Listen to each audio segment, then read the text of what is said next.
Hi, my name is Sam Mogadam, and a couple things I found interesting in this week's Module 11, engagement is the difference between resume virtues and eulogy virtues. Resume virtues are the ones that you list on your resume, the skills that you bring to the job market, and that contribute to your external success.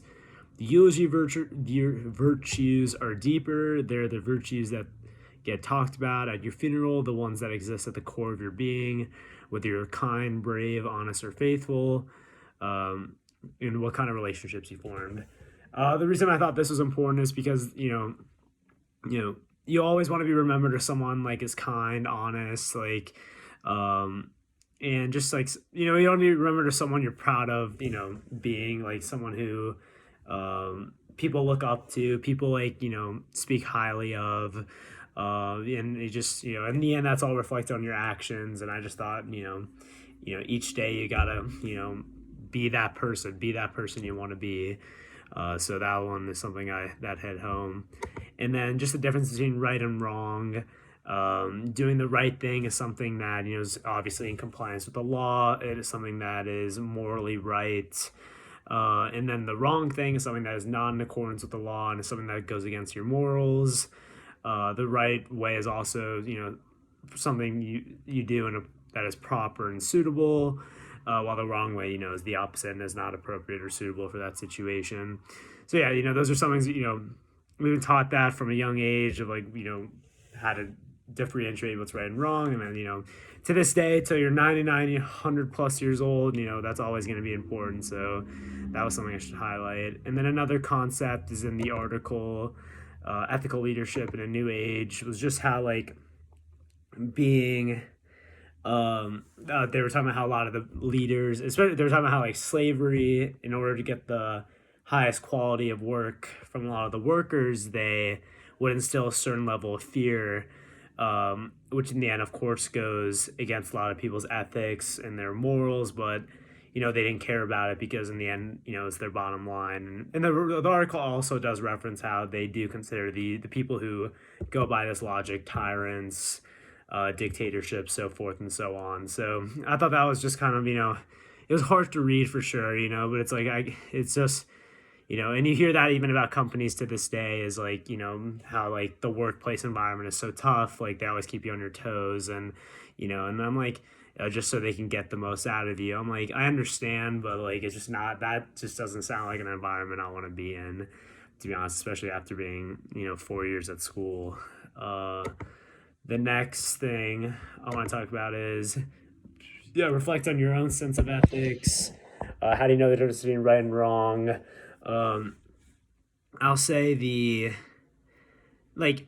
I think my sense of ethics is pretty good. I always try to keep a good head on my shoulders, and I just want to, I always try to do what I think is best in that situation. Sometimes the best thing isn't saying one thing, isn't saying anything at all. And we've all been taught through our parents and teachers, through definitely a lot of punishments, and there's a lot of lessons that we've all made mistakes. I know we've all said something out of turn or out of pocket, which we shouldn't have said, and we've had to apologize for and take the repercussions. So those are definitely some of the life experiences I have. How have these shaped your journey as a leader? I think they've definitely shaped them as a lot, because I've definitely made a lot of mistakes, and it's just, but they've all led me here. So, and I'm happy where I'm at right now. So I think that's just important. I think you just gotta you can't be too hard on yourself, but you just, try not to make the same mistake twice. And I'll say some of my resume virtues are let me see, probably, I'm a hard worker, I'm a good friend, good listener, a lot of passion. And my eulogy virtues, kind,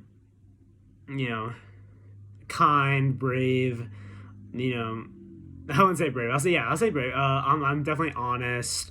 I'm definitely loyal.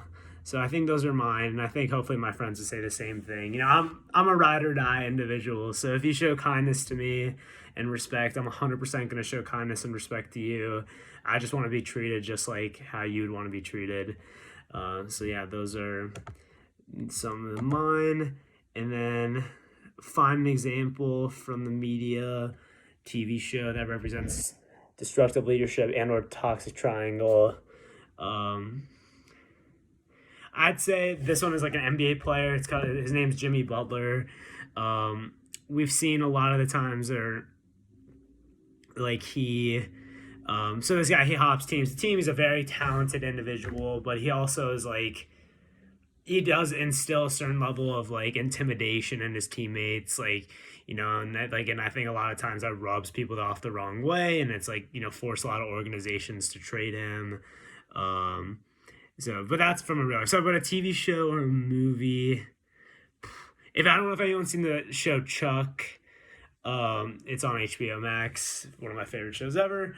In the show, he kind of like in the beginning, he's like so hard on Chuck to like, you know, be his best, to be the best spy. Like pretty much put your life to the side, to the ground.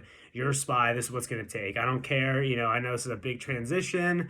And then it didn't really rub well with Chuck at first.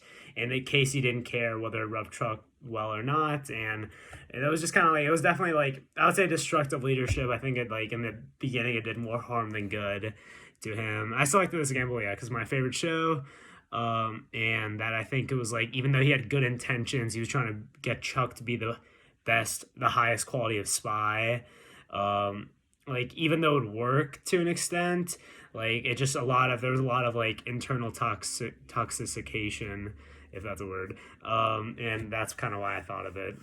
But thank you. Hope you enjoy this. And yeah, talk to you guys next week.